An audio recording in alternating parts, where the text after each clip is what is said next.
ہمارے ملک بھارت میں رہتے ہوئے پڑوسی ملک پاکستان کی انٹیلیجنس کے لیے خفیہ طور پر جاسوسی کرنے کے الزام میں ہریانہ اسٹیٹ حصار سول لائنز سے وابستہ پولیس نے ایک یوٹیوبر جیوتی ملہوترا کو گرفتار کر لیا ہے۔ جی ہاں، یہ خبر بہت ہی حیران کن بن چکی ہے، کیونکہ جیوتی ملہوترا ہمارے ملک بھارت میں رہتے ہوئے ایک یوٹیوبر کی حیثیت سے خدمات انجام دے رہی تھی، اور پھر وہ بہت ہی زیادہ مشہور بھی ہو چکی تھی۔ مگر اس کے باوجود جیوتی ملہوترا اپنے یوٹیوبر ہونے کا ناجائز فائدہ اٹھاتے ہوئے ہمارے پڑوسی دشمن ملک پاکستان کے لیے خفیہ طور پر جاسوسی کا کام کر رہی تھی۔ وہ اسپیشلی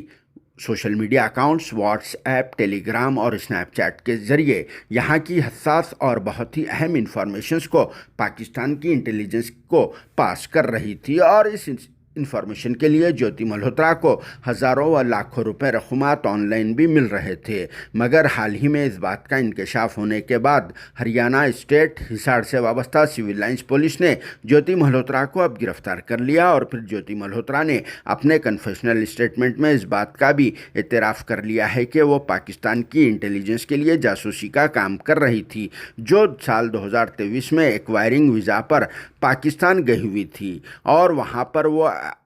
احسان الرحیم نام والے ایک شخص سے ملاقات کی۔ اس کے بعد یہاں انڈیا ریٹرن آ گئی، اور پھر مسلسل احسان الرحیم الیاس دانش سے واٹس ایپ، ٹیلی گرام اور اسنیپ چیٹ کے ذریعے رابطے میں قائم رہی۔ دانش کے کہنے کے بعد وہ ایک انٹیلیجنس آفیسر علی احسن سے رابطے میں آ گئی، اور پھر علی احسن کو تمام حساس اور اہم انفارمیشنز پاس کر چکی تھی، جس کے بعد ہی پاکستان نے ہمارے ملک پر کچھ کارروائی کیا ہے۔ تو ہو سکتا ہے اس کارروائی میں جیوتی ملہوترا کا بھی بہت بڑا ہاتھ ہو سکتا ہے، کیونکہ جیوتی ملہوترا نے ہریانہ اور پھر پنجاب اسٹیٹ کے اہم انفارمیشنز کو پاکستان کی انٹیلیجنس کو پاس کر دیا ہے، اور پھر یہ دونوں اسٹیٹس ہمارے ملک کا سرحد ہوتا ہے، اور وہاں سے پاکستان کسی بھی طرح کی ہمارے ملک پر کارروائی بھی کر سکتا ہے۔ اسی وجہ سے جیوتی ملہوترا کو پولیس نے گرفتار کر لیا ہے۔ لیکن بہت ہی افسوس کی بات ہے کہ ایک خاتون ہوتے ہوئے اور پھر ایک انڈین ہوتے ہوئے اس طرح سے جیوتی ملہوترا نے ہمارے ملک بھارت سے غداری کر ڈالی۔